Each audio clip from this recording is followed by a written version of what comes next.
A very good morning to all of you. I hope all of you have good health and spirits, and I think all of you are doing good for your better result. তো সবকে মই স্বাগতম জনাইছোঁ। তো মই ইয়াতে লৈ আহিছোঁ তোমালোকৰ কাৰণে লেকচাৰ যিটো ফৰ ক্লাছ 12ৰ কাৰণে আলোচনা কৰিম আমি। ফিজিক্স আলোচনা কৰা হ'ব আৰু ক্লাছ 12ৰ কাৰণে হ'ব, and it will be discussed by Ramizul Akhtar. So here you have already seen I have written here for Besimari Junior College. Actually, I will be doing this particular lecture not only for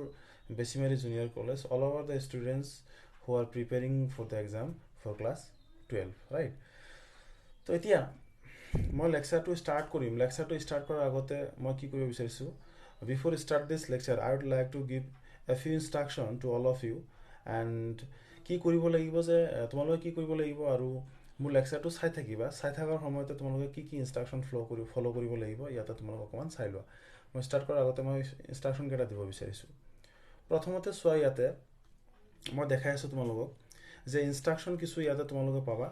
instruction হিচাপে কি, এক number 1 তুমি দেখা পাইছা ইয়াতে, তুমি copy ল'ব লাগিব। এটা কপি ল'বা তুমি, আৰু কপিত কি হ'ব, মাত্ৰ ফিজিক্সৰ কপি হ'ব সেইখন, ঠিক আছে? তুমি যাতে কি নকৰা, সেইখনত মেথছ বায়'লজি আৰু বেলেগ একো নিলিখা, মাত্ৰ ফিজিক্সৰ কাৰণে হ'ব নম্বৰ 1। নম্বৰ 2 হ'ব তুমি এখন পেন ল'ব লাগিব। তুমি এটা পেন এটা ল'বা, পেন এটাৰে সেইটো কি হয় সেই কপিখনত লিখিব লাগিব। লগতে এটা পেঞ্চিল লাগিব তোমাৰ, তাৰপিছত তোমাৰ এটা ৰাবাৰ লাগিব। পেঞ্চিল আৰু ৰাবাৰ কিয় লাগিব? পেঞ্চিল আৰু ৰাবাৰ এইকাৰণে লাগিব যে তুমি কিছু ডায়েগ্ৰাম ড্ৰ কৰিব লাগিব, হয়নে? সেইখিনিৰ কাৰণে তোমাক পেঞ্চিল আৰু ৰাবাৰ লাগিব। জেনেৰেলি কলমেৰে আঁকিব পাৰি, কিন্তু কলমেৰে আঁকিব চেষ্টা নকৰিবা। কিয়? কাৰণ কেতিয়াবা কি হ'ব, ডায়েগ্ৰামটো অকণমান দেখাত বেয়া হ'লে তুমি তাক মুচিব নোৱাৰা, ঠিক আছে? সেইকাৰণে তুমি কি কৰিব লাগিব, এই পেঞ্চিল আৰু ৰাবাৰ ইউজ কৰিব লাগিব। তাৰপিছত চোৱা, 5 নম্বৰ ইনষ্ট্ৰাকশ্যনটো চোৱা, কি লিখিছোঁ মই, চেয়াৰ এণ্ড টেবুল। ইয়াতে নোট বুলি লিখিছোঁ, নট ইন বেড। এইখন লেকচাৰ মাত্ৰ তোমালোকে কি নকৰিবা যে বিচনাত শুই চাই একো লাভ নাই। তুমি টেবুল আৰু চেয়াৰত যেনেকৈ পঢ়া তেনেকৈ মেলি লোৱা। তাৰপিছত তুমি কি কৰা, তোমাৰ কপি ইয়াতে মই দিয়া এই গোটেইখিনি তোমাৰ লগত লৈ লোৱা, ঠিক আছে? তাৰপিছত কি কোৱা, 6 নম্বৰটো ইম্পৰ্টেণ্ট হ'ব। 6 নম্বৰটো ইম্পৰ্টেণ্ট হ'ব কিয়? কাৰণ ইয়াতে process of writing in Euro copy, তোমাৰ কপিত কেনেকৈ তুমি লিখিবা মই ইনষ্ট্ৰাকশ্যন দিছোঁ। ফৰ এক্সাম্পল মোৰ এইখন লেকচাৰ চোৱাৰ সময়তে কি হৈ থাকিব, লেকচাৰ চলি থাকিব। তুমি কি কৰিবা, মাজে মাজে ভিডিঅ' প'জ কৰিবা আৰু তাৰপাছত তুমি তোমাৰ কপিত আপডেট কৰিবা, ঠিক আছে? ফৰ এক্সাম্পল মোৰ কপিত মোৰ ইয়াতে লেকচাৰত লিখা থাকিব যে ডিফাৰেঞ্চ বিটুইন, খালী ঠাই থাকিব, এণ্ড আকৌ খালী ঠাই। তো ডিফাৰেঞ্চ বিটুইন এই যে খালী ঠাই দুটা থৈছোঁ, কিয় থৈছোঁ, তোমাৰ কপিত যাতে তুমি ফিল আপ কৰিব পাৰা। মই আকৌ মুখেদি কৈ দিম যে এই খালী ঠাইত ইয়াতে কি বহিব, ইয়াতে বহিব এক্স, আৰু ইয়াতে খালী ঠাই আছে, ইয়াতে কি বহিব, ইয়াতে বহিব ৱাই। তো এনেকৈ খালী ঠাই ব্লেংক থাকিব, সেইখিনি তোমালোকৰ কাৰণে মই ৰাখিছোঁ। আৰু সেইখিনি তোমালোকে ব্লেংক সেইটো তোমালোকে কি কৰিব লাগিব, ফিল আপ কৰিব লাগিব, ঠিক আছে? তো এতিয়া কথা হ'ল কি যে এইখিনি ইনষ্ট্ৰাকশ্যন তোমালোকে ফ'ল' কৰি তাৰপাছতহে মোৰ লেকচাৰ চাবা, তেতিয়াহ'লে বেছি হেল্প হ'ব আৰু কপি আপডেট হৈ থাকিব, আৰু এনেকৈ লেকচাৰ দি থাকিম, আৰু তোমালোকৰ মেটেৰিয়েল যিটো নোট কপি সেইটো ৰেডি হৈ থাকিব। তেতিয়াহ'লে মই লেকচাৰ ষ্টাৰ্ট কৰিব পাৰোঁ, হয়নে? ঠিক আছে। এতিয়া পোনপ্ৰথমতে তোমালোকে আহিব লাগিব, ইয়াতে আহা। প্ৰথমতে চিলেবাছখনকে আমি চাই ল'ম। ইউনিট 1 বুলি লিখা আছে, চোৱা, চেপ্টাৰ 1 নহয়, ইউনিট 1। এইকেইটা ইউনিট আৰু চেপ্টাৰৰ মাজত পাৰ্থক্য আছে, কাৰণ এটা ইউনিটত কেইবাটাও চেপ্টাৰ সোমাই থাকিব। তো তুমি টোটেল ইউনিট পাই আছা 10টা, হয়নে? আৰু এই গোটেইকেইটা ইউনিটৰ ইয়াতে ডিটেইলছ তুমি অলৰেডি দেখা পাইছাই, ইয়াতে দেখা গৈছে অলৰেডি চবৰে। তো মই অকণমান পিকচাৰটো এইফালে আনিছোঁ, তেতিয়াহ'লে কি হ'ব, মাৰ্কছটো তোমাৰ ইয়াতে নাম্বাৰকেইটা দেখা পাবা। ইয়াতে লৈ আহিছোঁ মই। এতিয়া চোৱা, ইয়াতে চোৱা তোমালোকৰ এই প্ৰথম যিটো তোমালোকৰ চেপ্টাৰ আছে, হয়নে? প্ৰথম চেপ্টাৰত তোমালোকে চোৱা, ইয়াতে মই দেখাইছোঁ ইউনিট 1 চোৱা। ইউনিট 1ত ইলেক্ট্ৰষ্টেটিক্স আছে, ইয়াৰ পৰা কিমান মাৰ্ক আহিব, 8। কাৰেণ্ট ইলেক্ট্ৰিচিটিৰ পৰা কিমান আহিব, 7। ইয়াতে চোৱা, এই গোটেইকেইটা চেপ্টাৰৰ কাৰণে, গোটেইকেইটা ইউনিটৰ কাৰণে, অৰ্থাৎ ইউনিট ইয়াতে হৈ আছে কেইটা, 10টা ইউনিটৰ কাৰণে কিমান মাৰ্ক, এই গোটেইখিনি মাৰ্ক ইয়াতে দিয়া আছে। আৰু ইয়াতে টোটেল মাৰ্ক তোমালোকৰ 70 মাৰ্কৰ পৰীক্ষা হ'ব। এতিয়া কাৰোবাৰ মনত প্ৰশ্ন আহি আছে যে ছাৰ, বুজি পাইছোঁ যে ইয়াতে আপুনি লিখিছে এইকেইটা ইউনিটৰ, 10টা ইউনিটৰ ইয়াতে এইখিনি মাৰ্ক। এতিয়া কথা হ'ল যে এইকেইটা ইউনিটৰ কাৰণে চেপ্টাৰ কেইটা পঢ়িব লাগিব? য়েছ, ডেট ইজ গুড কুৱেশ্যন। এতিয়া এইকেইটা চেপ্টাৰৰ কাৰণে, এইকেইটা ইউনিটৰ কাৰণে 10টা ইউনিটৰ কাৰণে তুমি চেপ্টাৰ পঢ়িব লাগিব 15টা, ঠিক আছে? এতিয়া 15টা চেপ্টাৰ পঢ়িব লাগিব। সেই 15টা চেপ্টাৰ প্ৰথমতে তোমালোকক মই দেখাই ল'ম। এইখিনি তোমালোকক কপিত আপডেট কৰি লোৱা, ঠিক আছে? এই গোটেইখিনি কপিত তোমালোকে আপডেট কৰি লোৱা, ইউনিটৰ নাম লিখি লোৱা, আৰু ছাইডৰ মাৰ্কখিনি তোমালোকে লিখি লোৱা। এতিয়া চোৱা, তুমি কি পঢ়িব লাগিব, ইয়াতে চোৱা, এটা তুমি দেখা পাইছা যে চেপ্টাৰ কেইটা দেখা পাবা তুমি চেপ্টাৰ কেইটা ইয়াতে ধুনীয়াকৈ লিখা আছে এটা চেপ্টাৰ চোৱা ইয়াতে ইউনিট 1ত কি কি চেপ্টাৰ আছে ইয়াতে দেখা পাইছা যে ইউনিট 1ত তোমালোকে চেপ্টাৰ দেখা পাইছা এটা আছে ইলেক্ট্ৰিক চাৰ্জেছ এণ্ড ফিল্ড আৰু 2 নম্বৰটো আছে ইলেক্ট্ৰোষ্টেটিক পটেনশিয়েল এণ্ড কেপাচিটেন্স অৰ্থাৎ ইউনিট 1ত অৰ্থাৎ ইলেক্ট্ৰোষ্টেটিক্সত এই দুটা চেপ্টাৰ তোমালোকৰ আছে এনেকৈ ইউনিট 2ত এইটো চেপ্টাৰ আছে ইউনিট 3ত একেটা চেপ্টাৰ আছে ইউনিট 4ত একেটা চেপ্টাৰ আছে চেপ্টাৰ 6 7 ইয়াতে লিখা আছে চেপ্টাৰো লিখা আছে ইয়াতে আৰু গোটেইকেইটা এনেকৈ ইউনিট 10 10টা ইউনিটত টোটেল চোৱা লাষ্টত তোমালোকে দেখা পাইছে ইয়াতে এইটো চেপ্টাৰ যিটো আছে লাষ্টৰ চেপ্টাৰ চোৱা তাতে লিখা আছে চেপ্টাৰ 15 কমিউনিকেশ্যন বুলি লিখা আছে হয়নে ইয়াতে গোটেইকেইটা চেপ্টাৰ লিখা আছে চেপ্টাৰৰ নামো ইয়াতে দিয়া আছে চেপ্টাৰো মেনশ্যন কৰা আছে ইয়াতে চেপ্টাৰ নামো ইয়াতে দিয়া আছে তোমালোকে প্ৰথমতে তোমালোকৰ কাম কি হ'ব যে মই যেনেকৈ লিখিছোঁ এই গোটেইখিনি তোমালোকে আপডেট কৰিবা ইয়াতে যিখিনি দেখা পাইছা তাৰপাছত এই ইউনিটখিনি লিখি ইয়াতে মাৰ্কবিলাক আপডেট কৰিবা তাৰপাছত এইটোৰ গোটেইখিনি পেজ তোমাৰ যেনেকৈ আছে তেনেকৈ কপিত উঠাবা ঠিক আছে তো এতিয়া আমি কি কৰিব বিচাৰিছোঁ তো আমাক ইনষ্ট্ৰাকশ্যন মই অলৰেডি কৈছোঁ এইখিনি ইনষ্ট্ৰাকশ্যন তোমালোকে ফ'ল' কৰিবা তাৰপাছত আমি কি কৰিম এতিয়া আমি চেপ্টাৰ 1ত আহিম আচ্ছা তোমালোকে আহাচোন ইয়াতে ইউনিটত আহা আচ্ছা এটা ইউনিট 1ত চোৱাচোন কি আছে ইউনিট 1ত ইলেক্ট্ৰোষ্টেটিক্স আছে আচ্ছা ইউনিট 1ৰ প্ৰথম চেপ্টাৰটো ইয়াতে চোৱাচোন তোমালোকে দেখা পাইছা না চবে ইয়াতে চোৱা ইউনিট 1ৰ চেপ্টাৰ 1 দেখা পাইছা ইয়াতে কি লিখা আছে ইলেক্ট্ৰিক চাৰ্জেছ এণ্ড ফিল্ডছ ঠিক আছে এটা ইলেক্ট্ৰিক চাৰ্জেছ এণ্ড ফিল্ডছ আমি চেপ্টাৰ ষ্টাৰ্ট কৰিম হ'ব ঠিক আছে কপি ৰেডি চেডি ৰাখিবা চবে আচ্ছা আমি এতিয়া তোমালোকে কি কৰা এনেকৈ চেপ্টাৰৰ নাম লিখি ল'বা প্ৰথম চেপ্টাৰ 1 বুলি লিখা দিছ ইজ চেপ্টাৰ 1 তাৰপিছত নেম অফ দ্য চেপ্টাৰ লিখিবা নেম অফ দ্য চেপ্টাৰ কি আছে ইলেক্ট্ৰিক চাৰ্জেছ এণ্ড ফিল্ডছ ঠিক আছে আৰু মাৰ্ক কিমান আছিলে দুটা ইউনিট মিলি কিনে আমি পাইছোঁ দুটা ইউনিট মিলি কিনে আমি মাৰ্ক পাইছিলোঁ 8 এতিয়া প্ৰথমটো চেপ্টাৰৰ পৰা কিমান আহিব এইখিনি আমি যেতিয়া previous year question paper analysis কৰিম তেতিয়া মই তোমালোকক শিকাম হ'ব ঠিক আছে এতিয়া ষ্টাৰ্ট কৰিছোঁ চেপ্টাৰ 1ত প্ৰথমতে ষ্টাৰ্ট কৰিছোঁ okay hear you can C হিয়াৰ এটা লিখা আছে ইলেক্ট্ৰোষ্টেটিক্স আৰু এটা লিখা আছে ইলেক্ট্ৰোডাইনামিক্স হয়নে আচ্ছা ইলেক্ট্ৰো ইয়াতে দুটা শব্দ দেখা পাইছে ইয়াতে তোমালোকে চব চোৱা ইয়াতে ইলেক্ট্ৰো আৰু এটা হৈছে ষ্টেটিক্স ইয়াতে ইলেক্ট্ৰো আৰু এটা হৈছে ডাইনামিক্স আচ্ছা ইলেক্ট্ৰো মানে হৈছে কি ৰিলেটেড টু চাৰ্জ চাৰ্জ মানে কি প্ৰশ্ন আহি আছে ন ৱেইট ফৰ এ মোমেণ্ট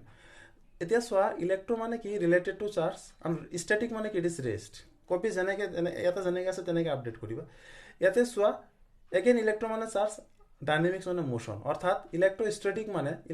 চাৰ্জৰ ৰেষ্টৰ লগত আলোচনা হ'ব আৰু ইলেক্ট্ৰোডাইনামিক্স মানে চাৰ্জৰ মোশ্যনৰ লগত আলোচনা হ'ব এতিয়া ইলেক্ট্ৰোষ্টেটিক্স মানে কি electrostatics is a branch of physics that studies electric charges at rest অৰ্থাৎ ইলেক্ট্ৰোষ্টেটিকটো হৈছে ফিজিক্সৰ এটা পাৰ্ট যিটো পাৰ্টত কি হ'ব চাৰ্জটো ৰেষ্টত থাকিব for example this is charge এই চাৰ্জটো এতিয়া ধৰি লোৱা এইটো এটা চাৰ্জ এই পেনটো ধৰি লোৱা চাৰ্জ এই চাৰ্জ এতিয়া কি হৈছে এইটো ৰেষ্টত আছে এইটো ৰেষ্টত থকা অৱস্থাত ইয়াৰ কেনেকুৱা চিটুৱেশ্যন হ'ব ইয়াক ষ্টাডি কৰাটো হৈছে ইলেক্ট্ৰোষ্টেটিক্স চাৰ্জৰ ক্ষেত্ৰত এতিয়া এই চাৰ্জটো যদি এনেকৈ মুভমেণ্ট কৰে তেতিয়া তাৰ কাৰণে ষ্টাডি কেনেকুৱা হ'ব সেইটো হ'ব কি ইলেক্ট্ৰোডাইনামিক্স ইয়াতে চোৱা খালী ঠাই আছে মই অলৰেডি কৈছিলোঁ এইখিনি তোমালোকে ফিল আপ কৰিব লাগিব এইখিনি তোমালোকে কি লিখিবা electrodynamics is a branch of physics that studies electric charges at কি হ'ব ইয়াতে মোশ্যন লিখাই আছে এইখিনি তোমালোকে ইয়াতে আপডেট কৰিবা এতিয়া চোৱা ইলেক্ট্ৰোষ্টেটিক্স চোৱা তোমালোকে যে ইয়াতে তোমালোকে কি পালা ইলেক্ট্ৰোষ্টেটিক্স পালা আৰু ইলেক্ট্ৰোডাইনামিক্স পালা তোমালোকে চাৰ্জটো যদি ৰেষ্টত থাকে তাৰ কাৰণে তোমালোকে চেপ্টাৰ পাবা কেইটা দুটা চাৰ্জটো ৰেষ্টত থাকিব তোমালোকৰ পাৰ্ট 1 NCERT পাৰ্ট 1ত প্ৰথম চেপ্টাৰ আৰু ছেকেণ্ড চেপ্টাৰ অৰ্থাৎ ইউনিট 1টোত পাবা দুটা চাৰ্জ ৰেষ্টত থাকিব আৰু বাকী 3 4 5 6 7 একেটা পাবা কি হ'ব চাৰ্জটো কিহত থাকিব চাৰ্জটো মোশ্যনত থাকিব ঠিক আছে একেটা হ'ব ইলেক্ট্ৰোডাইনামিক্স অৰ্থাৎ ইলেক্ট্ৰোষ্টেটিক্স আৰু ইলেক্ট্ৰোডাইনামিক্স দুইটাই পঢ়িব লাগে অৰ্থাৎ 1 আৰু 2 চেপ্টাৰটো হ'ব ইলেক্ট্ৰোষ্টেটিক্স আৰু 3 পৰা 7 লৈকে হ'ব ইলেক্ট্ৰোডাইনামিক্স তাৰপাছত এতিয়া ইয়াতে চাৰ্জ এট ৰেষ্ট আৰু এটা ইয়াতে পালা চাৰ্জ এট কি মোশ্যন এতিয়া চাৰ্জ এট ৰেষ্ট আৰু চাৰ্জ এট মোশ্যন এই দুটাক লগাই দিলে ইলেক্ট্ৰোমেগনেটিক ৱেভছ পাবা অৰ্থাৎ ইয়াতে পাবা 8 নম্বৰ চেপ্টাৰ অৰ্থাৎ 1 2 3 4 5 6 7 লগাই দিলে 8 নম্বৰ চেপ্টাৰটো আমি পাওঁ গতিকে আমি 1ৰ পৰা কণ্টিনিউৱাছলি 8 নম্বৰলৈকে এনেকৈ আগবাঢ়িব লাগিব ঠিক আছে এইখিনিলে সবৰে ক্লিয়াৰ হৈছে এইখিনি তোমালোকে কপিত আপডেট কৰিবা হ'ব ভিডিঅ'টো পজ কৰি লওঁ যেনেকৈ লিখা আছে তাৰপাছত আহা তোমালোকে ইয়াতে এতিয়া প্ৰথম চেপ্টাৰ আমি ষ্টাৰ্ট কৰিছোঁ আৰু ইনষ্ট্ৰাকশ্যন অলৰেডি মই তোমালোকক দিয়ে দিছোঁ এটা ইলেক্ট্ৰিক চাৰ্জ এনেকৈ তোমালোকৰ টপিক লিখিবা আৰু নোটছত আপডেট কৰিবা ইলেক্ট্ৰিক চাৰ্জৰ বিষয়ে আমি এতিয়া জানিম ইলেক্ট্ৰিক চাৰ্জত 1 নম্বৰ পইণ্ট মই লিখিছোঁ electric charge what is electric charge is this question coming in Euro mind তোমাৰ মনত এই প্ৰশ্ন আহি আছে নেকি যে ইলেক্ট্ৰিক চাৰ্জ হয় কি অ'কে ইলেক্ট্ৰিক চাৰ্জ কি হয় চোৱা এটা মই লিখিছো চাৰ্জ ইজ দ্য প্ৰপাৰ্টি ধৰ্ম associated with matter due to which it produces and experience electrical and magnetic effect অৰ্থাৎ পদাৰ্থৰ এনেকুৱা এটা ধৰ্ম যিটো ধৰ্মৰ কাৰণে কি বৈদ্যুতিক আৰু চুম্বকীয় অৰ্থাৎ বৈদ্যুতিক যিটো এফেক্ট বিদ্যুৎ এফেক্ট আৰু চুম্বকৰ যিটো এফেক্ট সেইটো দেখুৱায় হয়নে এতিয়া তুমি ইলেক্ট্ৰিকেল এফেক্ট আৰু ম্যাগনেটিক এফেক্ট এতিয়া পাহৰি যোৱা মই তোমালোকক আৰু কন্টিনিউয়াসলি বাকিবিলাক চেপ্টাৰত মই শিকাম ইলেক্ট্ৰিকেল এফেক্ট আৰু ম্যাগনেটিক এফেক্ট কি হয় জাস্ট তুমি এতিয়া জানি লোৱা যে চাৰ্জটো কি হয় চাৰ্জটো হৈছে এটা প্ৰপাৰ্টি কাৰ প্ৰপাৰ্টি এটো হৈছে মেটাৰৰ এটা প্ৰপাৰ্টি মেটাৰ মানে কি আচ্ছা এটো কি হয় পেন এটা কলম এটো এটা পদাৰ্থ হয় না নহয় হয় অৰ্থাৎ এই পদাৰ্থৰ এটা ধৰ্ম আছে যেটো ধৰ্মৰ কাৰণে অন্য পদাৰ্থক আকৰ্ষণ অথবা বিকৰ্ষণ কৰিব ফৰ এক্সাম্পল ইয়াতে মই এটা এক্সাম্পল লৈছো সোৱা ফনি আৰু ইয়াতে আছে কাগজৰ টুকুৰা এটা তোমালোকে চাবা এটা ফনি এনেকে লবা আৰু কাগজৰ টুকুৰা এনেকে ধৰিবা চাবাচোন একো নহয় কিন্তু ফনিখন এনেকে কি কৰা মূৰত এনেকে ঘহাই দিয়াৰ পাছত কাগজৰ টুকুৰা ধৰিবাচোন তেতিয়া কি হ'ব চাবা এনেকে কাগজৰ টুকুৰাখিনি এট্ৰাক্ট হ'ব অৰ্থাৎ এটো পদাৰ্থৰ কিছুমান ধৰ্ম আছে যেটো ধৰ্মৰ কাৰণে অন্য পদাৰ্থক কি কৰিব আকৰ্ষণ কৰিব অথবা বিকৰ্ষণ কৰিব পাৰে যেটো ধৰ্মৰ কাৰণে অন্য পদাৰ্থক আকৰ্ষণ কৰে অথবা বিকৰ্ষণ কৰে ইয়াৰ এটা ধৰ্ম হেতু যেটো ধৰ্মৰ কাৰণে অন্য পদাৰ্থক আকৰ্ষণ অথবা বিকৰ্ষণ কৰে সেই ধৰ্মটোকে ইলেক্ট্ৰিক চাৰ্জ বুলি কোৱা হয় অৰ্থাৎ এটো মেটাৰৰ ধৰ্ম এটা আছে হেতু কোৱা হয় ইলেক্ট্ৰিক চাৰ্জ বেলেগ একো বস্তু নহয় তুমি একো মুখস্থ কৰিব নালাগে ক্লাছ 10 ত তোমালোক মুখস্থ কৰিছা লেভেল পাহৰি যোৱা যে পদাৰ্থৰ এটা ধৰ্ম ঠিক আছে সবৰ নেক্সট ওয়া এতিয়া মই অলৰেডি চাৰ্জৰ কাৰণে এটা পইণ্ট অলৰেডি মই ক'লো নেক্সট পইণ্টত মই যাব বিচাৰিছো এটা 2 নম্বৰ পইণ্টত চোৱা 2 নম্বৰ পইণ্টত আহা সবে ইয়াতে মই ভিডিও তল লৈ গৈছো এটো 2 নম্বৰ পইণ্ট ইয়াতে কি লিখা আছে নাম্বাৰ 2 পইণ্ট তোমালোক আপডেট কৰিবা এখিনি 2 নম্বৰ পইণ্ট ইয়াতে কি লিখা আছে ইয়াতে লিখা আছে চোৱা 2 নম্বৰ পইণ্টত electric charge is A scalar quantity clear electric charge is এ কি কোৱান্টিটি স্কেলাৰ কোৱান্টিটি ক্লিয়াৰ সবৰে স্কেলাৰ কোৱান্টিটি কাক বোলে কপিত আপডেট কৰিবা those quantity which have only magnitude there is no direction class 11 ত মই পঢ়াইছো তোমালোকক স্কেলাৰ কোৱান্টিটি অৰ্থাৎ charge এটা কি কোৱান্টিটি স্কেলাৰ কোৱান্টিটি যদি পৰীক্ষাতে হে charge is a vector quantity is this statement true or false তেতিয়া কি লিখিব লাগিব it is false why it is because charge has only magnitude there is no direction ঠিক আছে নেক্সট থাৰ্ড পইণ্ট চাৰ্জৰ কাৰণে কি লিখা আছে আমেৰিকান সাইন্টিস্ট ... ইয়াতে খালি ঠাই ফিল আপ কৰিব লাগিব ইয়াতে লিখিব লাগিব আমেৰিকান সাইন্টিস্টৰ নাম লিখিবা ইয়াতে হ'ব বেঞ্জামিন ফ্ৰেঙ্কলিন কোন বেঞ্জামিন ফ্ৰেঙ্কলিন খালি ঠাইত লিখাৰ পিছত লিখা assign that there are two kinds of charges exist in nature অৰ্থাৎ আমেৰিকান সাইন্টিস্ট কোনে বেঞ্জামিন ফ্ৰেঙ্কলিনে কৈছিলে প্ৰকৃতিত দুই ধৰণৰ মানে চাৰ্জ আছে এক মই ইয়াতে খালি ঠাই দিছো দুই ইয়াতে খালি ঠাই দিছো ইয়াতে হ'ব এক হ'ব কি তোমালোক দিছে গমে পাইছা সো ইয়াতে হ'ব নাম্বাৰ 1 পজিটিভ ইয়াতে খালি ঠাইত লিখা পজিটিভ চাৰ্জ আৰু ইয়াতে খালি ঠাইত লিখা নেগেটিভ চাৰ্জ হ'ব देयरफॉर আমেৰিকান সাইন্টিস্ট বেঞ্জামিন ফ্ৰেঙ্কলিনে কি ক'লে দুই ধৰণৰ চাৰ্জ আছে এটা হৈছে পজিটিভ চাৰ্জ আৰু এটা হৈছে নেগেটিভ চাৰ্জ এতিয়া লৈকে আমি তিনটা পইণ্ট শিকিলো চাৰ্জৰ কাৰণে ঠিক আছে এতিয়া নেক্সট 4 নম্বৰ পইণ্টত আমি আহিম এটা 4 নম্বৰ পইণ্টত চোৱা তোমালোক ইয়াতে 4 নম্বৰ পইণ্টটো দেখা পাইছা ইয়াতে চোৱা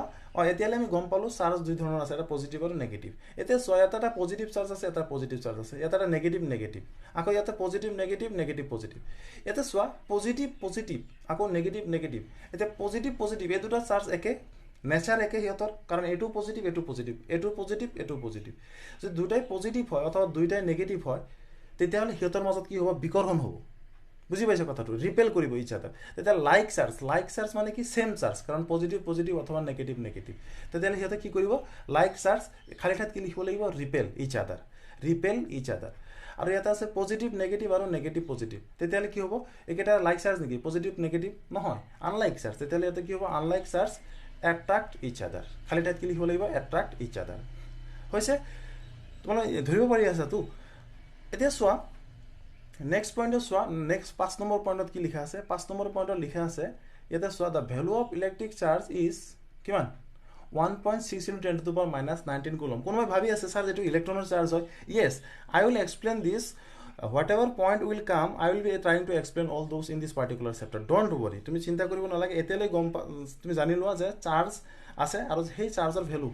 either it is positive or negative forget about this তুমি জানি লোৱা যে চাৰ্জৰ ভ্যালুটো কিমান হয় 1.6 into 10 to the power minus 19 coulomb ঠিক আছে নেক্সট ওয়া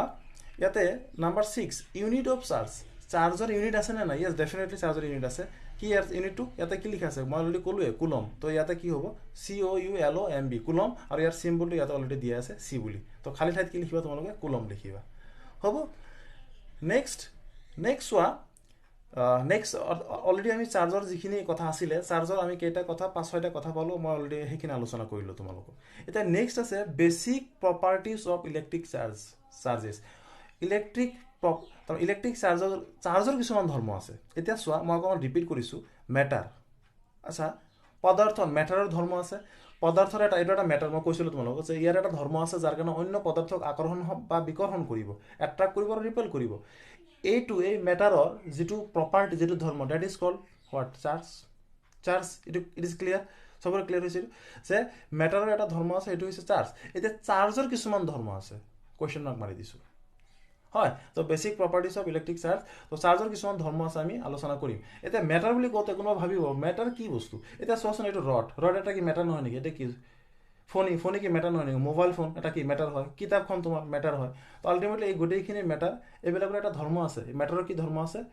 অন্য বস্তুক আকৰ্ষণ বা বিকৰ্ষণ কৰে সেইটো হৈছে চাৰ্জ এতিয়া আকৌ চাৰ্জৰ কিছুমান ধৰ্ম আছে সেইবিলাক আমি আলোচনা কৰিম ঠিক আছে তো মই বেছি দীঘলীয়া ভিডিঅ' কৰিলে আকৌ অসুবিধা হ'ব হয়নে বহুত MB হৈ যাব চোৱাটো অসুবিধা হ'ব সেইকাৰণে মই সবকে ধন্যবাদ জনাইছোঁ ইয়াতে তো and further I will be trying to explain all the facts whatever we will have to read and thank you and we will meet in the next class okay bye bye